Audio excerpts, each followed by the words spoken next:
নমস্কার।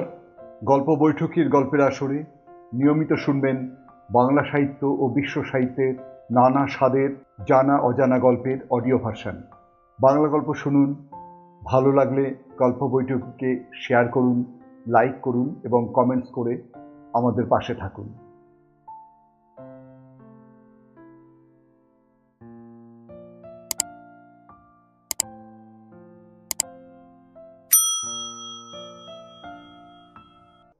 গল্প বৈঠকের গল্পের আসরে আজকের গল্প ফাঁসি। লিখেছেন মানিক বন্দ্যোপাধ্যায়। শুরু হচ্ছে আজকের গল্প ফাঁসি। সন্দেহ নেই যে ব্যাপারটা বড়ই শোচনীয়।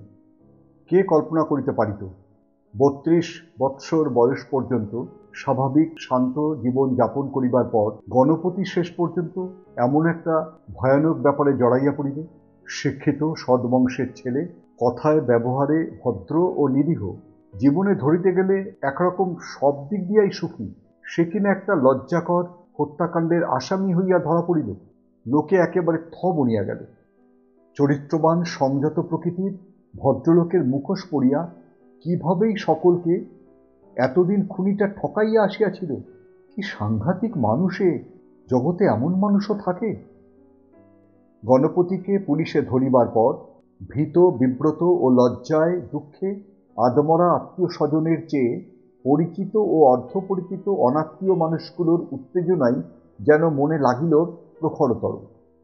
বিচারের দিন আদালতে ভিড় যা জমিতে লাগিল বলিবার নয়। টিকিট কিনিয়া রঙ্গমঞ্চে মিথ্যা নাটকের অভিনয় দেখার চেয়ে আদালতে নারী ঘটিত খুনি মকদ্দমার বিচার দেখা যে কত বেশি মুখরোচক সে শুধু তারাই জানে।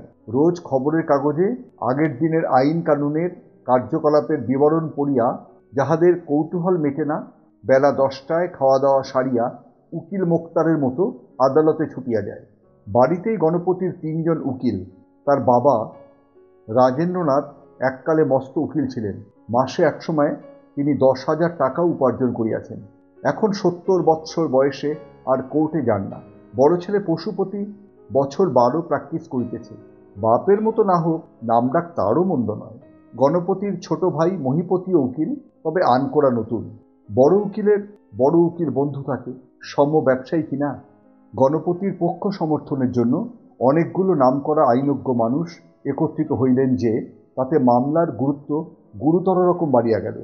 তবে গণপতিকে শেষ পর্যন্ত বাঁচানো যাইবে কিনা সে বিষয়ে ভরসা করিবার সাহস এদের রইল কম। মুশকিল হইল এই যে মামলাটা একেবারেই জটিল নয়। মামলা যত জটিল হয়, আইনের বড় বড় মাথাওয়ালা লোক মামলাকে জটিলতর করিয়া খুশি মতো মীমাংসার দিকে ঠেলিয়া দেবার সুযোগ পান তত বেশি। সহজ সরল ঘটনা। বাহির হইতে ঘরে শিকল তোলা ছিল, আর স্বয়ং পুলিশ গিয়া খুলিয়াছে সে শিকল। ভিতরে ছিল মাত্র রক্তমাখা মৃতদেহটা আর ভয়ে আতপাগল গণপতি। গোটা 2 টিকটিকি আর মশা ছাড়া ঘরে আর দ্বিতীয় প্রাণী ছিল না। মশা অবশ্য মানুষ মারে, মানুষে যত মানুষ মারে তার চেয়েও ঢের ঢের বেশি। তবু কেন যেন এই খুনের অপরাধটা মশার ঘাড়ে চাপানোর কথা গণপতির পক্ষের উকিলেরা একবারও ভাবিয়া দেখিলেন না। তাহারা শুধু প্রমাণ করিবার চেষ্টা করিতে লাগিলেন যে মৃতদেহটা আগেই ঘরের মধ্যে ছিল, পরে গণপতিকে ফাঁকি দিয়া ঘরে ঢুকাইয়া বাহির হইতে শিকল তুলিয়া দেয়া হয়।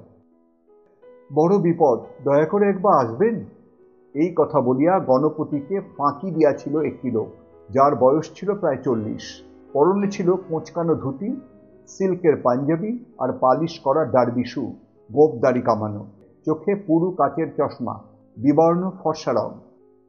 লোকটাকে দেখিতে নাকি অনেকটা ছিল কলেজের প্রফেসরের মতো। কলেজের প্রফেসর হইলেই মানুষের চেহারা কোনো বৈশিষ্ট্য অর্জন করে কিনা গণপতিকে এই কথা জিজ্ঞাসা করা হইলে সে জবাব দিতে পারেনি। বোকার মতো হাঁ করিয়া বিচারকের দিকে চাহিয়াছিল। এই লোকটি ছাড়া আর 3 জন লোককে গণপতি দেখিতে পাইয়াছিল। বাড়ির সরু লম্বা বারান্দার শেষে 3 তলার সিঁড়ির নিচে অন্ধকারে কারা দাঁড়াইয়াছিল। অন্ধকারে দাঁড়াইয়া থাকিলে গণপতি তাহাদের দেখিতে পাইল কেমন করিয়া? বিচারক এই কথা জিজ্ঞাসা করিলে গণপতি এতক্ষণ বোকার মতো চুপ করিয়া থাকিয়া এমন জবাব দিয়াছিল যে বিচারক সন্দিগ্ধ দৃষ্টিতে তার দিকে তাকাইয়াছিলেন। গণপতি যে কৈফিয়ত দিল সেটা যে এক্কেবারে অসম্ভব তা অবশ্য বলা যায় না। অমন কত মজার ব্যাপার এই মজার জগতে ঘটিয়া থাকে, কিন্তু দুঃখের বিষয় ৮-১০ জন দেশ প্রসিদ্ধ উকিল ব্যারিস্টারের চেষ্টাতেও এটা ভালোভাবে প্রমাণ করা গেল না। গণপতির ফাঁসির হুকুম হইয়া গেল। ফাঁসি! বেচারক হুকুমটা দিলেন ইংরেজিতে। বাংলায় যার মোটামুটি এই যে গলায় দড়ির ফাঁস পড়াইয়া গণপতিকে যথাবিধ ঝুলাইয়া দেয়া হইবে যতক্ষণ না সে মরে। তবে হুকুমটা যদি গণপতির পছন্দ না হয় সে ইচ্ছা করিলে আপিল করিতে পারে। বুড়ো রাজেন্দ্রনাথের ক্ষীণ দৃষ্টি চোখ দুটি কাঁদিতে কাঁদিতে প্রায় অন্ধ হইয়া গেল। গণপতির বোনেরা ও বৌদিরা যে কান্নার রোল তুলিল, সমস্ত পাড়ার আবহ যেন তাতে বিষণ্ণ হইয়া আসিল। গণপতির বউ রমা এত ঘন ঘন মূর্ছা যাইতে লাগিল যে তার যে গাল দুটি লজ্জা না পাইলেও সারাক্ষণ গোলাপের মতো আরক্ত দেখাইত, একেবারে কাগজের মতো ফ্যাকাশে বিবর্ণ হইয়া রইল। গণপতির বিধবা পিসি ঠাকুর ঘরে এত জোরে মাথা খুঁড়িলেন যে ফাটা কপালের রক্তে চোখের জল তাহার খানিক খানিক ধুইয়া গেল। যথাসময়ে করা হইল আপিল। অনেক চেষ্টা ও অর্থ ব্যয়ের দ্বারা গণপতির পক্ষে আরও কয়েকটি সাক্ষী এবং প্রমাণও সংগ্রহ করা হইল। তার ফলে সন্দেহের সুযোগে গণপতি পাইল মুক্তি। যে লোকটিকে খুন করবার জন্য গণপতির ফাঁসির হুকুম হইয়াছিল তাকে কে বা কাহারা খুন করিয়াছে পুলিশ তাহারই খোঁজ করিতে লাগিল।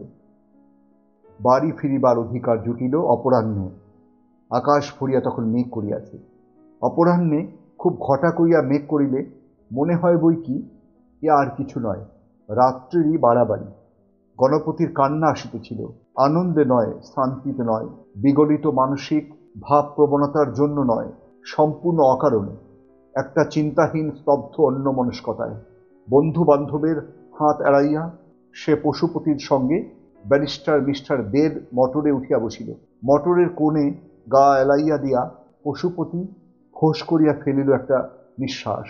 তারপর নিজেই মিস্টার দের পকেটে হাত ঢুকাইয়া মোটা একটা সিগারেট সংগ্রহ করিয়া সাদা ধবধবে দাঁতে কামড়াইয়া ধরিল। মিস্টার দে একগাল হাসিয়া বলিলেন, যাক। দুই ভাইকে বাড়ির দরজায় নামিয়া দিয়া মিস্টার দে চলিয়া গেলেন। তখন ঝমঝম করিয়া বৃষ্টি নামিয়াছে। গাড়ি বারান্দার সিঁড়িতে বাড়ির সকলে ভিড় করিয়া দাঁড়াইয়াছিল। বৃষ্টি না নামিলে হয়তো প্রতিবেশীরা অনেকে আসিত। গণপতি নামিয়া প্রথমে রাজেন্দ্রনাথকে প্রণাম করিবে। পিসিমা তাই সে পর্যন্ত ধৈর্য ধরিয়া রাখিলেন। গণপতির প্রণাম শেষ হইতেই তাকে বুকে জড়াইয়া ধরিয়া হু হু করিয়া উঠিলেন কাঁদিয়া। এ কান্না অবশ্য অপ্রত্যাশিত নয়। সকলেই জানিত পিসিমা এমনভাবে কাঁদিলেন, তাই খানিকক্ষণ সকলেই চুপচাপ দাঁড়াইয়া তাহাকে কাঁদিতে দিল। গণপতির কেমন একটা অস্বাভাবিক লজ্জা বোধ হইতেছিল। বাড়ি আসিবার সময় মিস্টার দের গাড়িতে উঠিয়া কাঁদিবার যে জোরালো ইচ্ছে তাহার হইয়াছিল, হঠাৎ কখন তাহা লোপ পাইয়া গিয়াছে। নিজেকে লুকাইতে পারিলে এখন সে যেন বাঁচিয়া যায়।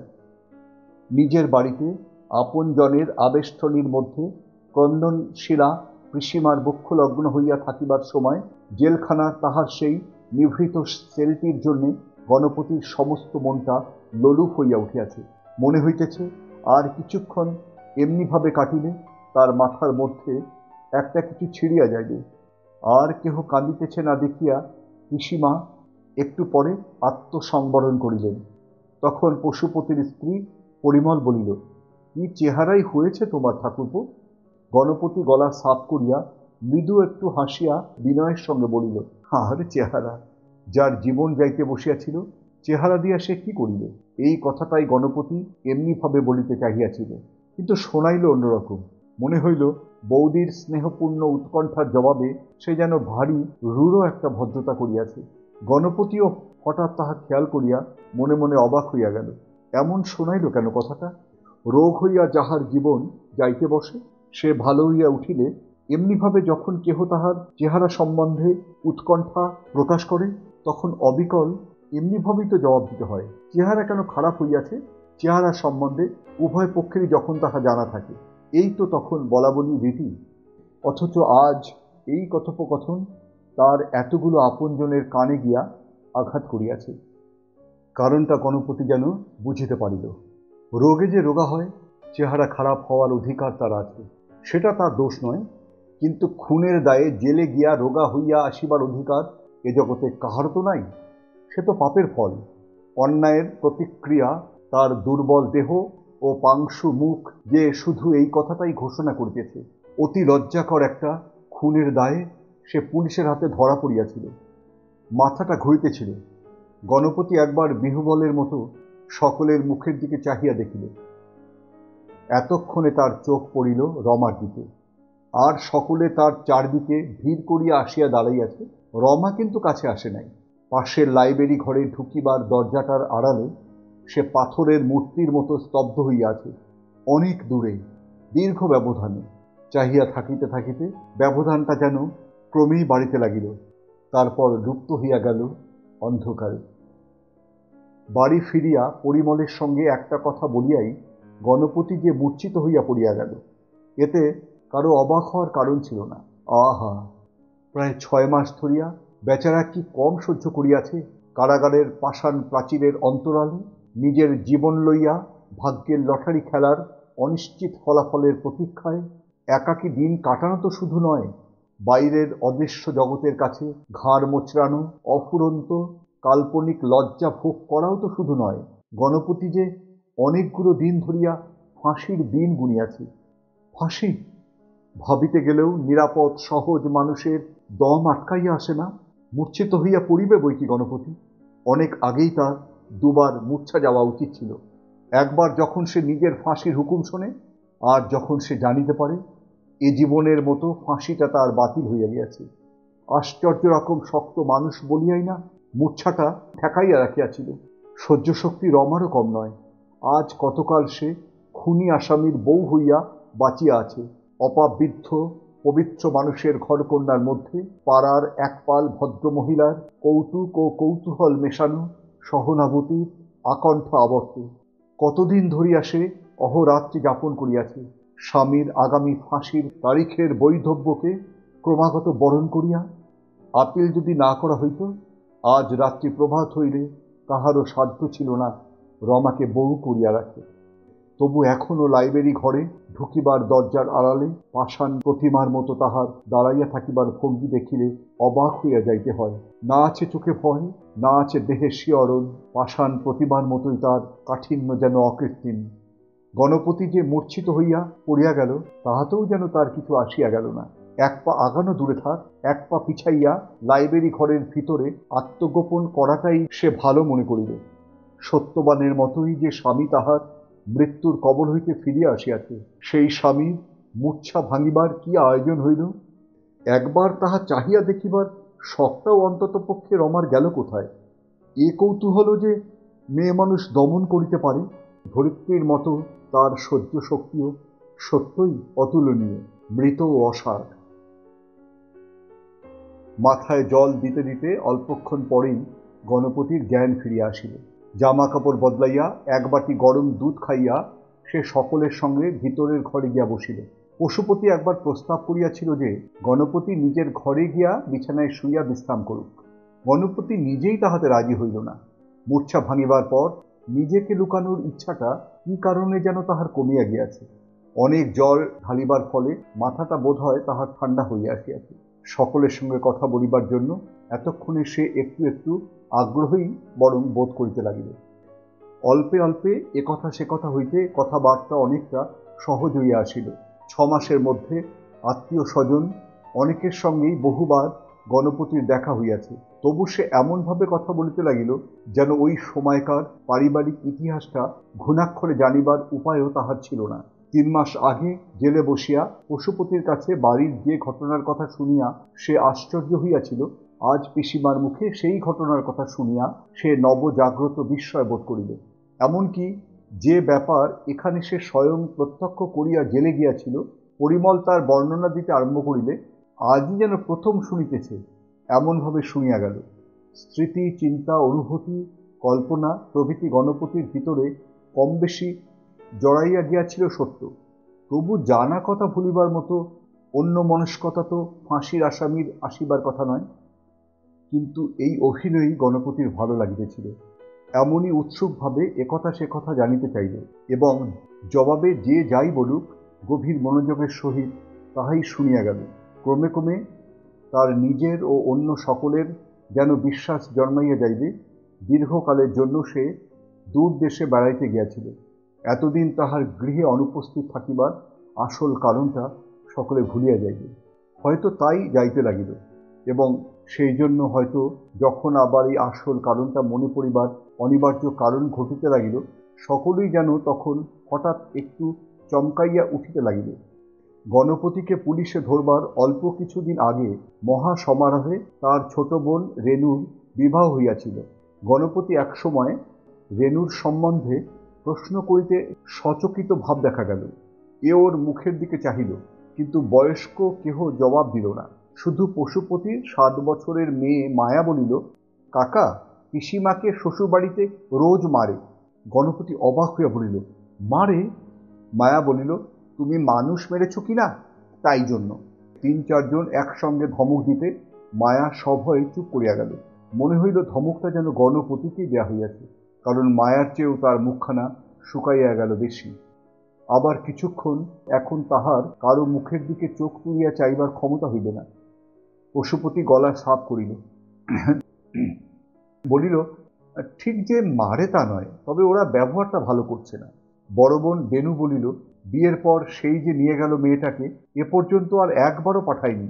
মহি 2-2বার আনতে গেল। মহিপতি বলিল, আমার সঙ্গে একবার দেখা করতেও দেয়নি।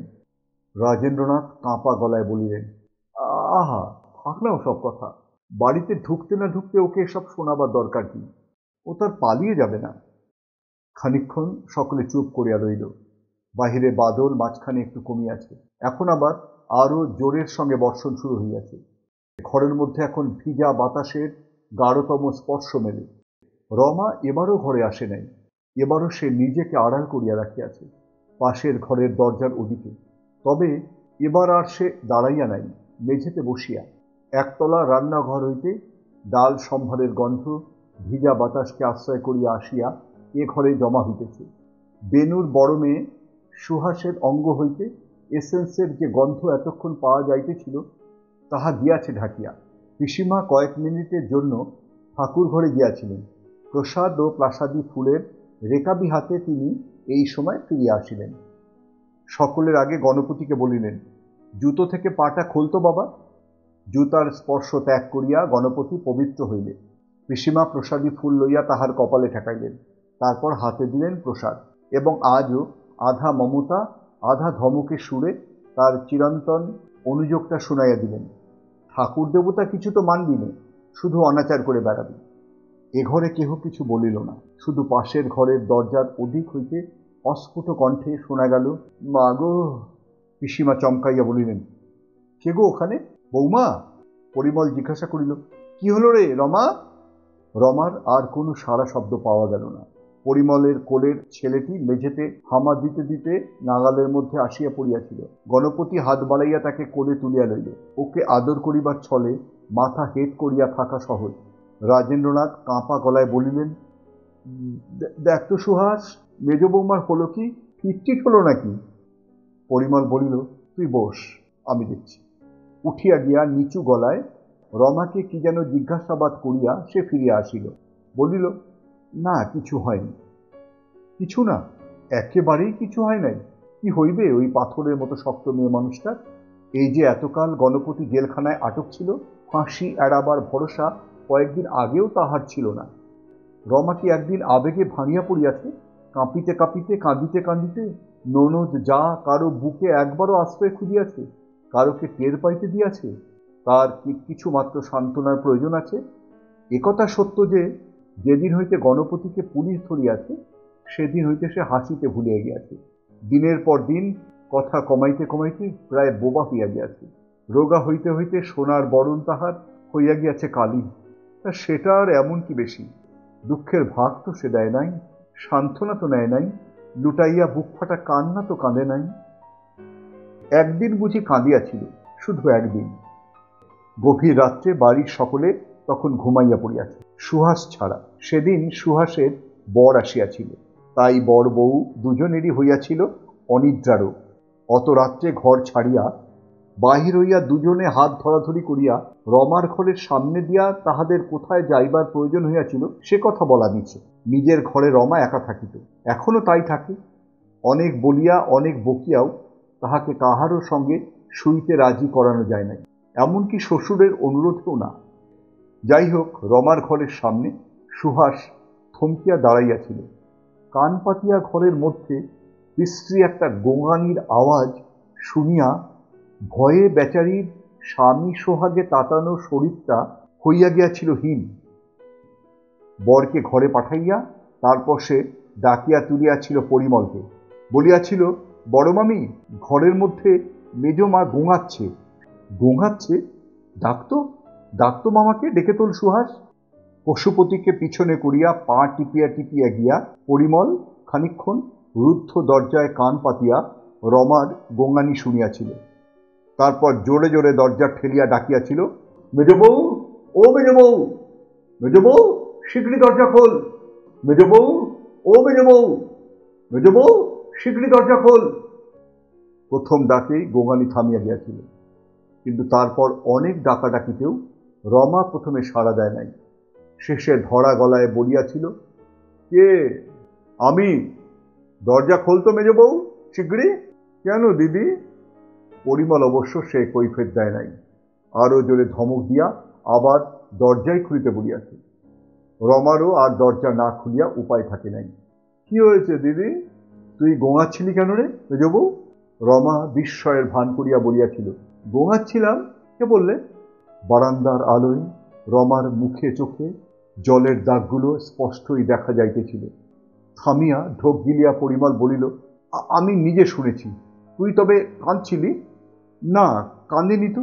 কে বললে কাঁদছিলাম? বলিয়া পশুপতির দিকে নজর পড়ায় রমা লম্বা ঘোমটা টানিয়া দিয়াছিল। তখন পরিমল বলিয়াছিল, আমি আজ তোর ঘরে শোবো রমা। রমা বলিয়াছিল, কেন? কি কৈফিয়তি যে মেয়েটা দাবি করতে জানে।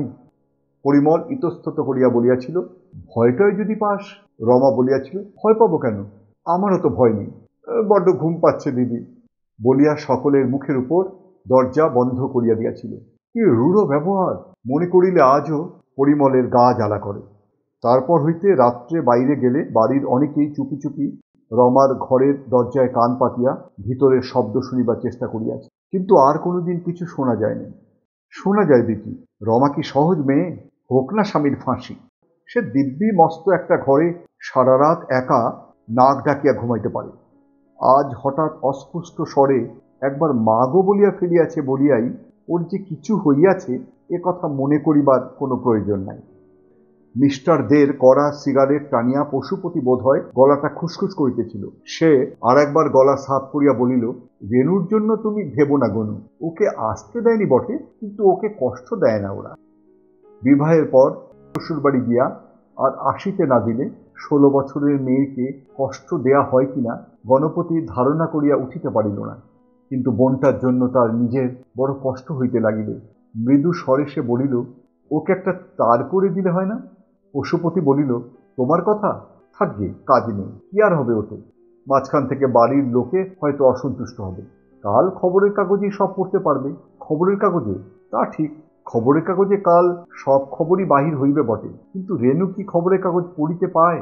ভাই খুনের দায়ে ধরা পড়িয়াছে বলিয়া অতটুকু মেয়েকে যারা আটক করিয়া রাখিতে পারে, এতখানি উদার কি তাদের হওয়া সম্ভব?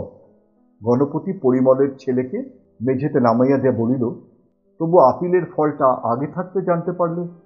রাজেন্দ্র বলিলেন, তাই বরং দাও পশু, রেনুর শ্বশুরকে একটা তার করে দাও, লিখে দিও, প্লিজ ইনফর্ম রেনু, নয়তো সে বেটা হয়তো মেয়েটাকে কিছু জানাবেই না। তার লিখিতে পশুপতি অফিস ঘরে গেল। মানুষের মধ্যে খোঁজ করিলে সবসময় মানুষকে খুঁজিয়া পাওয়া যায়। পাশবিকতা দিয়া হোক, দেবত্ব দিয়া হোক, কে নিজেকে সম্পূর্ণ ঢাকিয়া রাখিতে পারে?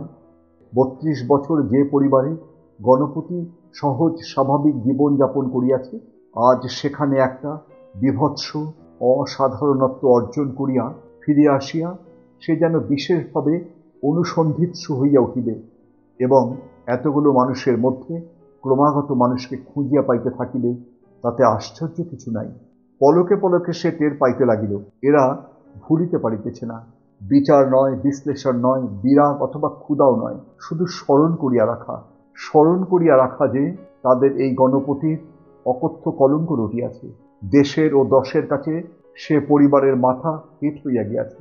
আইনের আদালতে ভালো রকম প্রমাণ না হোক, মানুষের আদালতে তার পাশবিকতা প্রমাণিত হইয়া গিয়াছে। ফাঁসির হুকুম রদ হোক, এ ব্যাপারে এইখানে শেষ নয়, এখনো অনেক বাকি, অনেক মন ও মানের লড়াই। প্রত্যেকের ভিতরের মানুষটি এই অনিবার্য ক্ষতি এবং বিপদের চিন্তায় ভীত ও বিমর্ষ হইয়াছে। এই যে মানুষ, ভিতরের মানুষ, এ বড় দুর্বল, বড় স্বার্থপর। তাই এ কথাটাও কে না ভাবিয়া থাকিতে পারিয়াছে যে এর চেয়ে ফাঁসি হইয়া গেলেই অনেক সহজে সব চুকিয়া যাইতে পারিত। যে নাই, কতকাল কে তার কলঙ্ক কাহিনী মনে করিয়া রাখে? মনে করিয়া রাখিলেই বা কি? গণপতি না থাকিলে এ বাড়িতে কেন তার কলঙ্কের ছায়াপাত হইবে?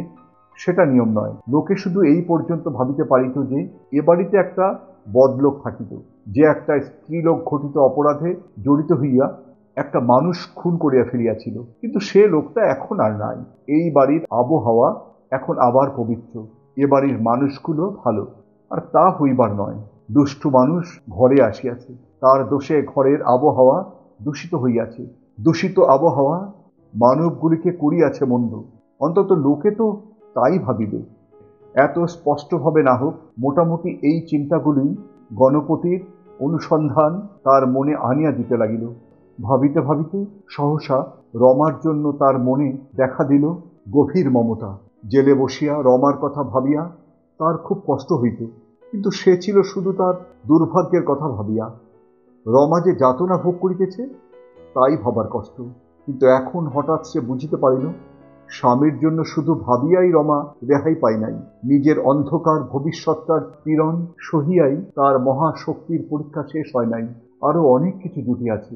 বাহিরের জগৎ নরঘাতকের স্ত্রীকে যা দেয় সেসব যে কি, এবং সেসব সহ্য করিতে একটি নিরুপায় ভীরু বধূর যে কতখানি কষ্ট হইতে পারে ধারণা করিবার মতো কল্পনা শক্তি গণপতির ছিল না। যেটুকু সে অনুমান করিতে পারিল তাতেই বুকের ভিতরটা তার তোলপাড় করিতে লাগিল। নিজেকে সে বুঝাইবার চেষ্টা করিতে লাগিল, যাক, রমার একটা প্রকাণ্ড দুর্ভাবনা তো দূর হইয়াছে। স্বামীকে ফিরিয়া পাইয়া আজ তো মনে তাহার আনন্দের বাণ ডাকিয়াছে। এতদিন সে যদি অকথ্য দুঃখ পাইয়া থাকে, আজ আর সে কথা ভাবিয়া লাভ কি? প্রতিকারের উপায় তাহার হাতে ছিল না যে। রমার দুঃখ কমানোর চেষ্টা না করার জন্য আজ আফসোস করিলে চলিবে। জেলে বসিয়া রমার দুঃখটা সে ঠিকমতো পরিমাপ করিতে পারে নাই।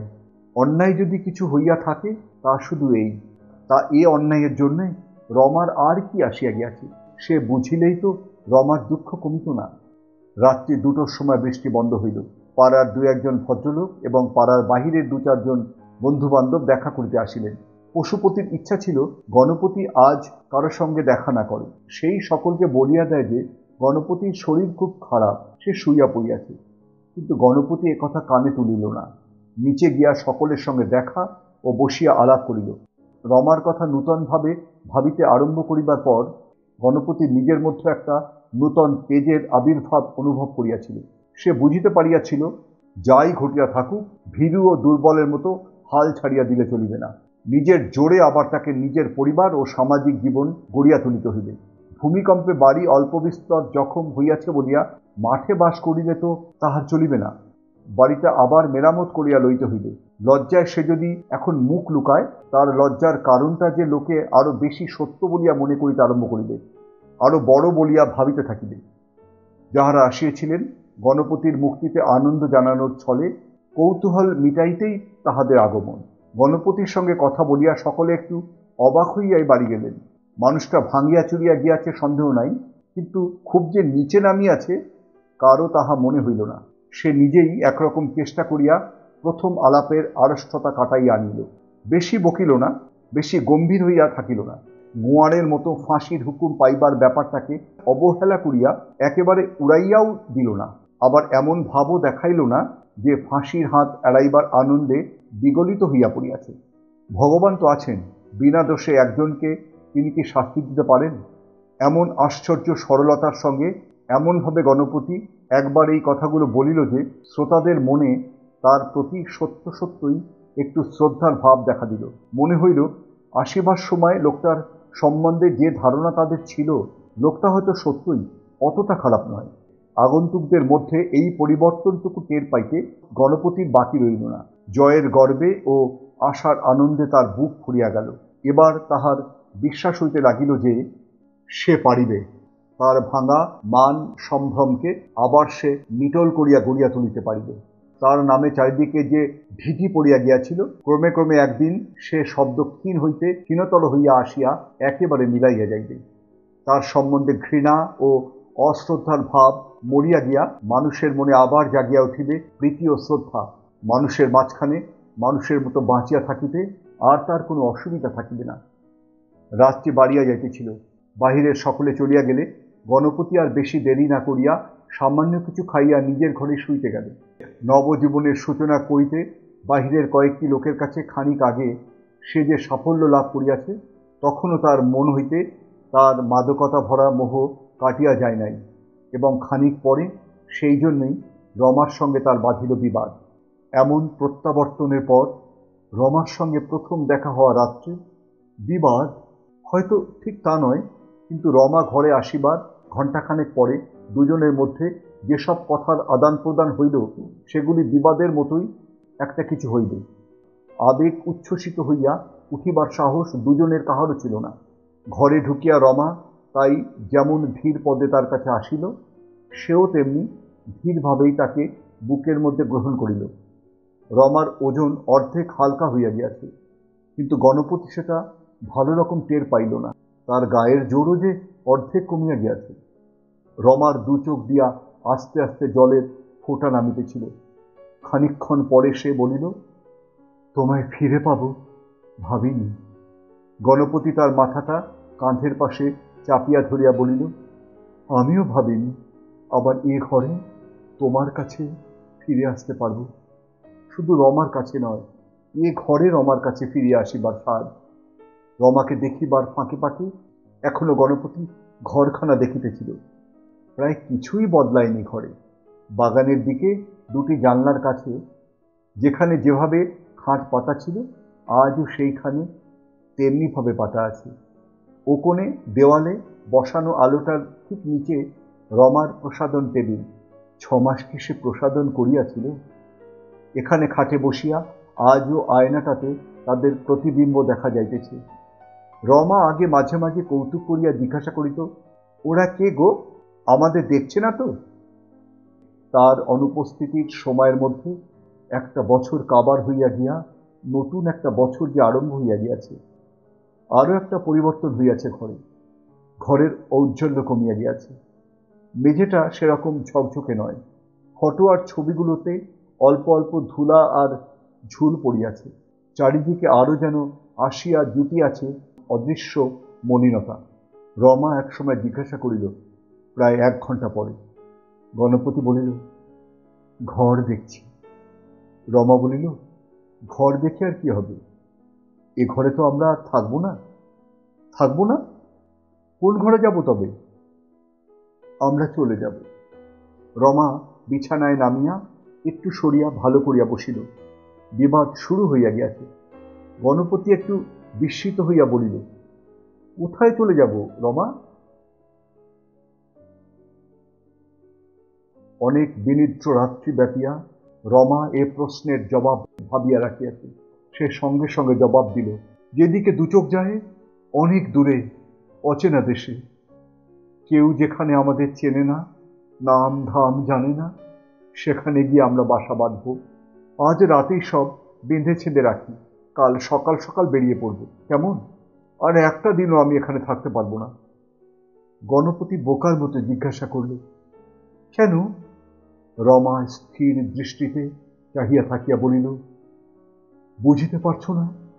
সবাই আমাদের ঘেন্না করবে, আমরা এখানে থাকবো কি করে? এমনি ভাবে শুরু হইল তাহাদের কথা কাটাকাটি। গণপতি বলিল যে, এমন পাগলের মতো কি কথা বলিতে আছে? বাড়ি ঘর আত্মীয় স্বজন অর্থ উপার্জন সকল ফেলিয়া গেলে কি চলে? কি বা দরকার যাওয়ার? 2-4 দিন লোকে হয়তো একটু কেমন কেমন ব্যবহার করতে পারে, তারপর সব ঠিক হইয়া যাইবে। এমন ভাবিতেছ কেন রমা? বিবাদ করার মতো করিয়া নয়, আদর করিয়া খুব মিষ্টি ভাষাতে গণপতি তাহাকে কথাগুলো বুঝাইবার চেষ্টা করিতে লাগিল। বাহিরের ঘরে বাহিরের কয়েকটি লোকের মন হইতে অন্ধকার ভাব যে সে মোটে আধ ঘন্টার চেষ্টায় প্রায় দূর করিয়া দিয়াছিল। এ কথা গণপতি কিছুতেই ভুলিতে পারিতেছিল না। দেশ ছাড়িয়া চিরদিনের জন্য বহু দূর দেশে অজানা লোকের মাঝে আত্মগোপন করিয়া থাকিবার ইচ্ছাটা রমার। তার তাই মনে হইতেছিল ছেলে মানুষই। রমা শেষে হতাশ হইয়া বলিল, যাবে না? গণপতি তাহাকে বুকে টানিয়া আনিয়া সস্নেহে তাহার পাংশু কপালে চুম্বন করিয়া বলিল, যাব না বলছি পাগলি, চলো না দুজনে 2-4 মাসের জন্য কোথাও বেরিয়ে আসি। রমা অসহিষ্ণুভাবে মাথা নাড়িয়া বলিল, 2-4 মাসের জন্য আমি কোথাও যাব না, চিরদিনের জন্য। আচ্ছা, কাল এসব কথা হবে রমা। না, আজকে বলো, যাবে কিনা এক্ষুনি বলো। কাল ভোরে উঠে আমরা চলে যাব। গণপতি এবার হাসিয়া ফেলিল, বলিল, আচ্ছা তোমার কি হয়েছে বলো তো, এমন করে কেউ কখনো যায়? রমা দীর্ঘ নিঃশ্বাস ফেলিয়া বলিল, আচ্ছা তবে থাকো। গণপতি আরো খানিকক্ষণ তাকে আদর করিল, আরো খানিকক্ষণ বুঝাইল, কিন্তু দুর্বল শরীরটা তাহার শান্তিতে ভাঙিয়া পড়িতেছিল। তাই আধ ঘন্টা পরে ছেলে মানুষ বউটাকে আদর করা এবং বোঝানো দুটোই যথেষ্ট হইয়াছে মনে করিয়া সে ঘুমাইয়া পড়িল। পরদিন সকালে রাজেন্দ্র উকিলের বাড়িতে একটা বিরাট হইচই শোনা গেল। বাড়ির মেজ বৌমা রমা নাকি গলায় ফাঁসি দিয়া মরিয়াছে।